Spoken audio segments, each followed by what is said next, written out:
Hey, what's up, everybody? We are back again, and today we will once again be talking about the man himself, little Tracy, because he really can't seem to keep himself out of trouble. Hot off the heels of the ongoing beef that he had with Space Ghost Perp, he once again found himself in hot water with him posting up a photo shoot that he took in Japan. And if you're wondering how a simple photo shoot posted on Instagram could get him into trouble, it's because one of the models that he was posing with seems to be very young and was also seen sitting on his lap, leading many people in the comments to call him a and Tracy, of course, wasn't going to take those allegations laying down, so he's been pretty combative in the comment section, saying stuff like, "She got booked for a shoot by my management twin. Y'all want me to be a so bad. She cool as hell. Follow her." And then a random person goes on to say, "Bruh, she 18, move along," leading him to reply, "We are friends, bro, friends." Which is already a little bit of a contradiction, I'm not gonna lie, because on one hand, you're saying I only hung out with her for 30 minutes and my management booked her, but then on the other hand, you're saying that you're friends with her. Which one is it? But besides that, there's really not a whole lot to the situation, besides the fact that it is kind of odd that Tracy's fans are constantly accusing him of stuff like this. I mean, many rappers do photo shoots with very young looking girls and nobody ever has anything to say about it. So why is it that Tracy seems to have this stigma around his name, with many people accusing him of messing with underage girls on several different occasions, as well as having a bunch of other bad allegations on his name? However, whenever you try to look into this type of stuff, you never really get a clear-cut answer. It's mostly his fans saying that there was a situation that took place in 2019, but it was cleared up and he's not actually guilty of anything, which is a pretty common trend when it comes to any rapper accused of something before 2020, because back in the day, people really didn't take this type of thing all that seriously, because after all, rappers are supposed to be bad people. Why would we ever expect them to be good? That's not what I personally feel, but that definitely was the overall tone prior to 2020. I mean, after all, Puya was also hit with similar allegations, and he was never proven innocent in any way, yet people say that he is. And that's the issue with allegations like this. The older that they get, the less likely that you're ever going to be able to track down the real source of where they came from, and you're only going to get secondhand account from fans who of course have invested interest in telling you that the person is innocent. And this is the main thing that would happen to me every time I tried to ask people about it. They would tell me that he was innocent over and over again without actually telling me what he was accused of or what the entire story behind it was. And I feel like at this point in 2025, people don't even really know what happened with Tracy and why he got these allegations in the first place. So in today's video, I want to take a look back at them and try to tell the entire story, or at least as accurately as I can. Once again, it has been 5 years since all of this went down, so trying to find all the original links and posts is pretty difficult, but I was able to find an Instagram account that timelined the events pretty well, so I'm going to be using that to piece the story together myself. But if there is any misinformation in this video, I do apologize. I'm trying my best. Just know that it's not intentional and feel free to point it out in the comments below. On top of that, I want to make it clear that I'm not trying to relitigate Tracy in any way. I'm simply doing this for archival purposes, so I won't really be giving my own opinion throughout the video. And with all that said, let's dive into the story and see what we can find out. Now, to start off, there's 4 main groups of people involved in this that you have to know to really understand what's going on. The first being 711 Rosie, who's the main accuser. You then of course have Little Tracy, which is a given. On top of that, there's also 2 collectives involved in the situation. The first being a videographer one known as Future Crystals, as well as a rap collective known as Hanoni. Now this group has a lot of different artists involved in it, but the most important when it comes to this story is an artist known as Capo EXO, Young Shame, and Little Soda Boy. Now both of these collectives are based in Seattle, and the reason that Little Tracy was even able to get to know them in the first place is because he would often travel to Seattle every time he went to go hang out with Thrax's house. On top of that, Tracy was friends with Little Soda Boy on Facebook in 2014, before then getting to know him in real life in 2015, so that's most likely how he was introduced to the entire collective. Now from what I can see, Little Tracy doesn't actually have any songs with either Capo or Young Shame. If he does, they must have been deleted because I don't see them actively available on SoundCloud, but I'm sure somebody can point that out in the comments below if I'm wrong about that. But whether or not they were making music together, they definitely were friends and would often hang out in real life, as well as go to house parties together. But now that you're aware of all of that, we can get into the actual allegations made against him. Now, unfortunately, the original post that the accuser made is no longer available on Instagram. That's where it was originally posted, and there is a Reddit link that leads there, but you can see that it's taken down. There was also apparently a Medium article written about the situation where the accuser detailed the entire story, but that no longer seems to be available either. The only article that I'm able to find is from Hip Hop Vibes, where they mostly only talk about the aftermath of everything that went down. So the only real place that we can look to get details on the entire event is this live stream that was re-uploaded in 2022. Now, the exact date that this live stream actually took place is kind of hard to figure out, because she does say at the start that she's been talking about this for a year at this point, meaning that it must have took place in 2020, but she also talks about it as if it happened pretty recently, so it's hard to say if this was 2019 or 2020.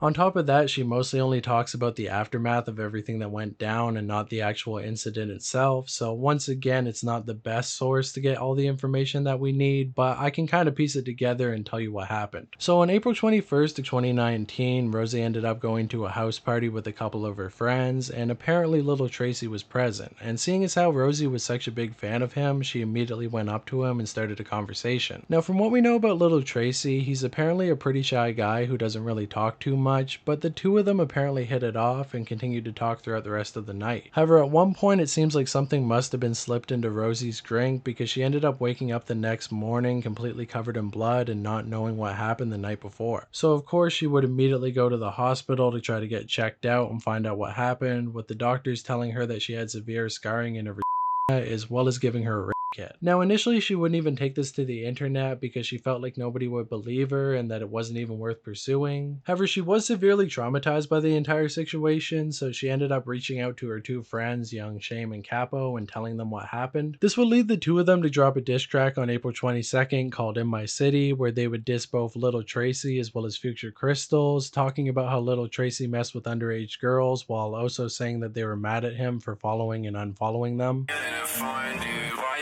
Kids like bright 26 to everybody.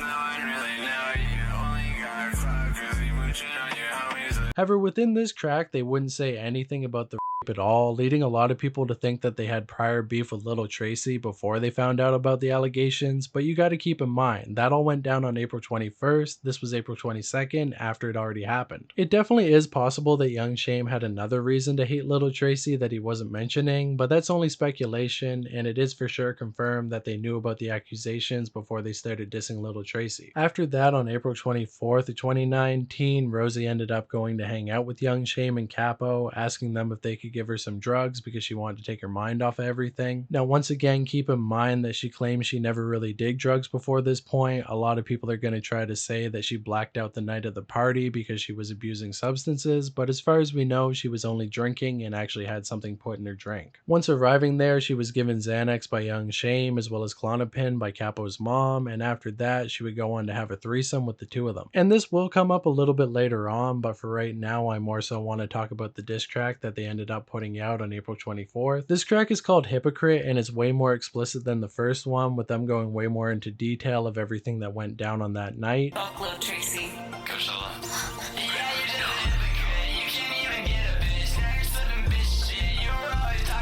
And the cover art for this track was a picture of all three of them together, which definitely wasn't a good look, with a lot of people chalking this entire situation up as clout chasing. Now, Rosie would later go on to claim that she had no idea that Young Shame had such a big platform, but despite that, it would hurt her credibility in the long run. As of course, as soon as allegations are turned into beef, they're going to get overshadowed, because after all, watching two rappers go back and forth is a lot more entertaining than listening to a victim's story. And it wasn't only the diss track that made them look bad, it was also the fact that Young Shame would then hop on his story and share a conversation between Little Tracy and Rosie that reads as follows: Little Tracy drugs and girls. Bruh, I'm bleeding. Bye. Why'd you call last night? I know you know what you did. My story won't change because I'm telling the truth, and I have evidence from the ER. You guys already switched up the story once from what I know and blatantly told a lie. We all know it's not true. I don't think I really need to explain myself that much because the truth is gonna come out. Like, why would I lie about somebody that I was a fan of? I admired you, Tracy, but you really fucked yourself over with this one. All I really have to say is that I know you know what you did, and that will never change. After that, he would go on to share the very same story story saying little Tracy roofied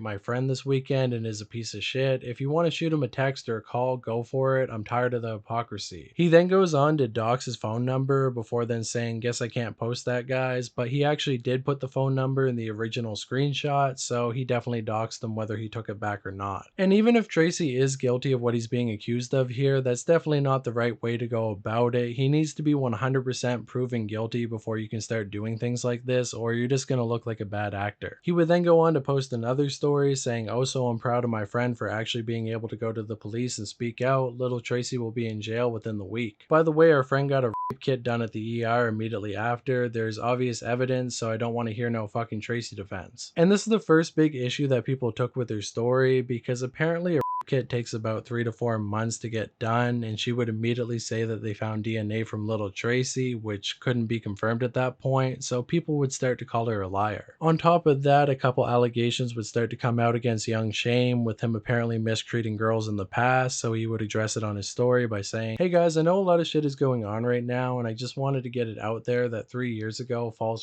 allegations were actually made against me, which I have faced the repercussions for the past 3 years. I only have love in my heart and just hope my fans and friends trust me in knowing that I would never do anything like that, and that I plan on exposing more people because it breaks me. The actually fucked people get to be out there while I take the heat for something I didn't do. And honestly, I don't even really know what to think about all of this, because I don't know what the allegations actually are. On one hand, it feels like little Tracy's fans are trying to deflect off onto young Shame, but if he really does have serious allegations on his own name, he probably shouldn't be talking about somebody else. It's pretty hypocritical. We also have an account from somebody else who was actually at the party, with them saying, this doesn't deserve a 24-hour story, this deserves an entire post, be safe everybody. I went over on Sunday night thinking that it was going to be a party, and it was only Forza, Little Kawhi, Future Crystals, 77 Sunny, and Tracy Minaj, and this girl who I'm going to keep her name private for now. I didn't stay long because I felt uncomfortable. I had never really slept with someone or done anything with anyone just because they were an artist or they had clout, and after being there for a little while, Tracy was being way too physical for my comfort. I was sitting on the armrest of the chair that my sister was sitting on, which for starters, doesn't that seem like I don't want to be close to anybody there? There was a couch with an empty seat as well as other chairs, but I chose to sit farthest away from everybody and closest to my sister. Tracy came and sat down behind me, wrapped his arms around my waist, and even was massaging my upper back. I was really uncomfortable, and I am someone who's been assaulted before, so I reacted by either freaking out or freezing up. I didn't know what to do and I didn't want to upset him, but I thought I was invited to hang out and not act as a groupie. My sister got an Uber for us back home, and that was the end of my experience. While I was there, I saw a girl who was really intoxicated, and I assumed that she was on something by how out of it she was. Looking back, I really wish I would have said something then, but I trusted everybody. I didn't know Tracy like that, but I haven't heard anything about him making anybody uncomfortable. Everybody else who was there I had been around before, and they never made me uncomfortable. While I was at work today, I saw this. This girl who was really messed up on Sunday night had been raped. Everybody's trying to silence her and say nothing ever happened, and that's so fucked up. Something happened to this girl, and I really hope that justice comes out of this. I hope justice happens and that no other girls are hurt by any of these guys again. Not everybody that I tagged her, but they were there. They should have spoke up or done something. They could have changed the girl's life from being changed. They could do something now and speak up and say what happened. So that's a secondhand account of a girl seeing her being messed up on that very night, although unfortunately she would leave before everything went down, so she's not really able to confirm that it actually happened, but hey, at least it's a little bit more testimony. But after this, the story would go completely off the rails, because it turns out that Capo and Young Shame actually recorded the threesome that they had with Rosie, and not only that, but they would end up sending it to a group chat with a bunch of underage fans in it. And immediately after this information came out, Rosie took to her story saying, I wanted some consensual dick. It's on Shame and Capo who sent that because they immediately did it without my permission. My story about that night with Tracy stays the same. The evidence I was will come out. We also have a video of her admitting that she did consent to that on that night, although it would only bring more scrutiny onto her, because at this point people were saying if she really had scarring, she wouldn't be able to have sex without it being painful. Sorry about the video. I did consent last night. Sorry about the video. Which I do understand where people are coming from, but considering she was on a bunch of drugs that night and it might have been her first time ever messing with benzo, she might have not felt it at all. She would then go on to say, on April 22nd in the middle of the night, I was by little Tracy in Seattle. No matter who you think is trying to gain clout off of this, and no matter to any of you who doubt me, I'm telling the truth and everybody will know soon. Now this is a little bit confusing because originally she said that she was on the 21st, but now she's saying the 22nd, leading a lot of people to say that she got the timeline wrong and that she doesn't even know the date that everything went down. But you have to keep in mind this was only about 5 days after the initial incident went down, so it does make sense that she might be a little bit confused about all of it. After all, she's been dabbling with drugs, and when you get traumatized like that, it's hard to really remember all the details. However, at this point, there was already blood in the water, and Tracy fans were looking for anything to prove that she was lying about all of this, which I don't really know one way or the other, but I definitely can admit that all of this is very messy, and I don't think that Young, Shame, and Capo should have ever got involved. And at this point, if she has any hopes of building a case against Tracy, she definitely needs to get offline, because every single contradiction that she posts can and will be used against her in court, so it's better to stay silent, which is probably pretty hard to do when the internet is coming after you, but unfortunately, that's what she has to do. And it's really sad to see that she doesn't seem to have any actual friends around her who can push her in the right direction. Instead, she's surrounded by a bunch of clout chasers who are ruining her story and making her look worse. Soon after this, Tracy would put out a response saying, "I didn't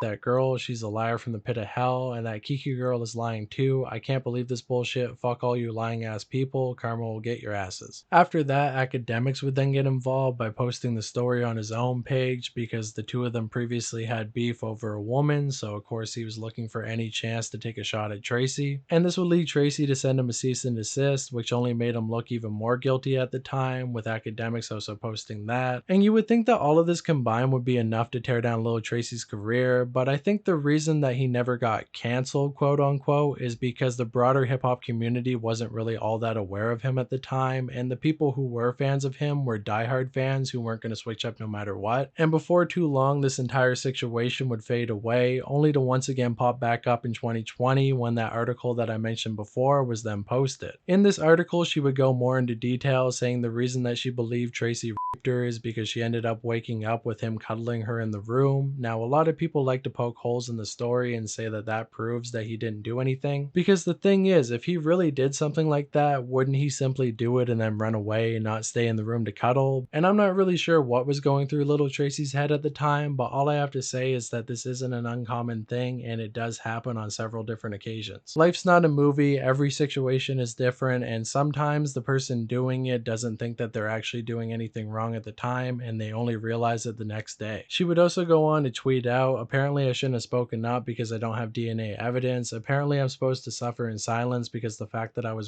isn't enough to prove that I was makes sense to everybody." She would also go on to say, "I misspoke when I said that I already found his DNA inside of me. I know kits take 3 to 6 months to process. What I meant to say is that they are looking for his DNA inside of me." This is also when she did that live stream, and she would talk about it further, basically saying that they didn't find DNA evidence, but they found physical evidence. And of course, people still continue to try to disprove her story, but out of nowhere in August of 2020, a second accuser would come out with her own story on Twitter. It starts off with her saying, "I first started talking to Tracy when he DM'd me and asked me to suck his dick. I was 17 at the time, screenshots below. I told him if I was ever in New York I would, and we continued to talk here and there. Then I was planning a trip to New York a few months later and I told him about it. He seemed excited and I was too. We even jokingly or not so jokingly talked about having kids together. I flew across the country to see him. He didn't know I was going there just for him, and I never told him that. But I was a really big fan and looked up to him a lot, like most of his younger teen girl fans do. He knows this and takes advantage of them like he did to me. But anyways, I was in New York and he hits me up at like 2 a.m. asking me to come over. I take an Uber there and I end up at his apartment with some of his friends and 2 girls, one of which he introduced to me as his girlfriend. The other was his roommate's girlfriend. I should have just left them because I was so uncomfortable, but he told me his girlfriend knew everything and what was going on, and she was okay with it. I decided to stay and he immediately gave me alcohol. It was an open bottle, but one of the other girls was drinking from it, so I didn't think too much of it. I honestly don't even remember what it was, and I didn't have too much of it at all. One of his friends was there, Ryan Beckford, and he was making me uncomfortable. He constantly touched my thighs, even rubbed my feet at one point. He asked me to have with him multiple times and I said no. He'd tell me I'm no fun and that I'm too quiet. Tracy saw all of this happen all night and would literally laugh at it. Tracy was also really touchy with me all night and got annoyed and asked why I was so uncomfortable. Tracy refused to drink because he said he'd get violent if he did. He was taking pills though, and his girlfriend told me the last time that he drank he hit her. I didn't ask too much about it, and honestly it's not my story to tell either way. I should have left at that point too, but I didn't. Eventually a tattoo artist comes over to give Tracy and his roommates tattoos, and I go into his bed to lie lie down. His girlfriend was in there already, and I was so sleepy and definitely contact high from them smoking in my face all night. I was asleep and woken up by Tracy sticking his hand up my shirt and then down my pants. I was so uncomfortable and I didn't move, and I pretended to be still and still asleep. I was hoping that he would leave me alone, but he didn't. He shook me awake to ask me if he could give me head. I just said yes, hoping that he'd do it and then leave me alone. He did it and then left the room. I fell back asleep and then was woken up by him touching on me again, asking for head. Once again, I pretended to be asleep, hoping that he would stop, and then he did for a while. But every 20 minutes or so, he would come back in and do it again. I can't explain how exhausted I was. I literally couldn't keep my eyes open. I'm not sure if I was drugged, but at this point, I can see it as a possibility. Him waking me up, asking me to suck his dick happened maybe 4 or 5 more times until at one point I was woken up by him putting his dick inside of me. I would shut down. I always thought I'd scream and fight if someone tried to me, but I can't explain how helpless I felt. I just let it happen and passed out again for a few hours until I was woken up by him and his girlfriend yelling at each other. She was in the same bed with us, passed out as well when all this happened. He asked me to leave and I did. I immediately told some of my close friends what happened and they told me that I was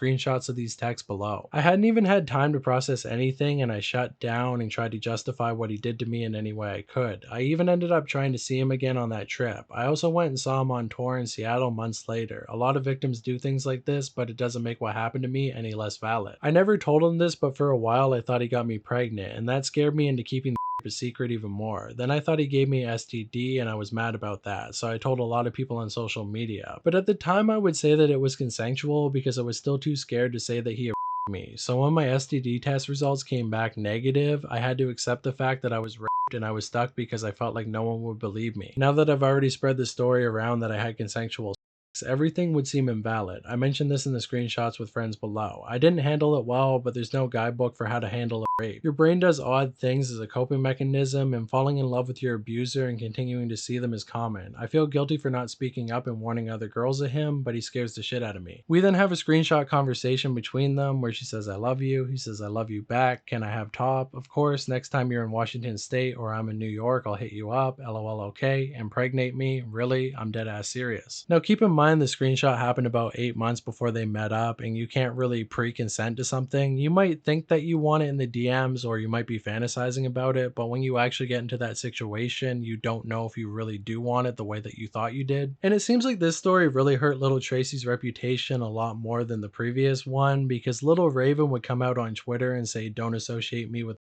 which of course is referring to little Tracy. On top of that, one of his best friends from Goth Boy Click would come out and say, in regards to Tracy, this breaks my heart and it seems totally out of character for the person I've been friends with for the past 5 to 6 years. That being said, I stand with the woman and victims of abuse and want their voices to be heard, and for justice to be served in situations like this. I have read the victim's statement and believe that something horrible happened to her. I wasn't there that night, but I do know that everyone who was needs to come forward and help the victim get justice. Her claim needs to be taken seriously. I want justice for the victim first and foremost. I will not stand by abusers. And I believe the reason that Horsehead even came out with this statement in the first place is because a model going by the name of Hotel Shrimp said protecting rapists is a racist ass move. The silence from Goth Boy Click regarding Tracy's rape accusations is deafening. If you didn't do it, then why would you stay silent? When you want to out the one who did and help the girl you didn't find a and get justice? And that's a good point. Something definitely happened to her that night. We just don't know the person who did it. So if Tracy wasn't guilty, he definitely should out the person who actually did it. But yeah, I think that's the reason that Horsehead made a statement, because it was a bad look for him to continue to support Tracy, and that's probably the reason that Little Raven did it as well. But the two of them are now both friends with Tracy again in the modern day, so they didn't stand on what they believed in and only did it to try to save face. And this is one of the shittiest things when it comes to allegations. People only really care when it's going to hurt their own reputation. They'll stand behind somebody that they know is a piece of shit for years and years and years, but as soon as something comes out about them, they pretend like they never knew and immediately become offended. And with Little Raven and Horsehead becoming friends with Tracy again, it goes to show that they never really cared about these accusations or actually felt bad for the girls. They only did it because they thought it was going to hurt their reputation. But now that it's all cleared up, they can go right back to being friends with Tracy and use him for clout once again. And honestly, I really don't understand why Tracy would even let these two back into his life. I mean, if somebody calls me a and I'm really not one, I am never letting that person be my friend again, and I will never even be in a room with them. But with that said, I now want to focus the attention on this one Instagram page called Little Tracy is Innocent. Now, this is where I got a lot of information about the situation from, although it's heavily biased because, of course, this person is a big fan of Little Tracy. And this page is also probably responsible for swaying a lot of people's opinions to think that Tracy is innocent. And honestly, I have no issue with the page itself, but I do want to show you one little blurb that they put in the description of the live stream. Now, I'm fairly certain that this is the same exact person, but if it really is somebody else, well, I apologize, but they did link the Instagram in the description, so it probably is the same guy. After all, this was posted in 2022, and I don't think anybody else was all that fixated on the allegations after 2020. And here's what the guy had to say about the entire situation. Shit cap as fuck, bro. Laughed my ass off, at least on Tracy's part. It's sad Tracy and Future Crystals fell apart primarily because of this, as it's not even in his character, as described by his friends and fam in his day-to-day life. On top of that, there's zero evidence whatsoever to Tracy or anyone in their clique assaulting her, let alone being linked to her in any way. But this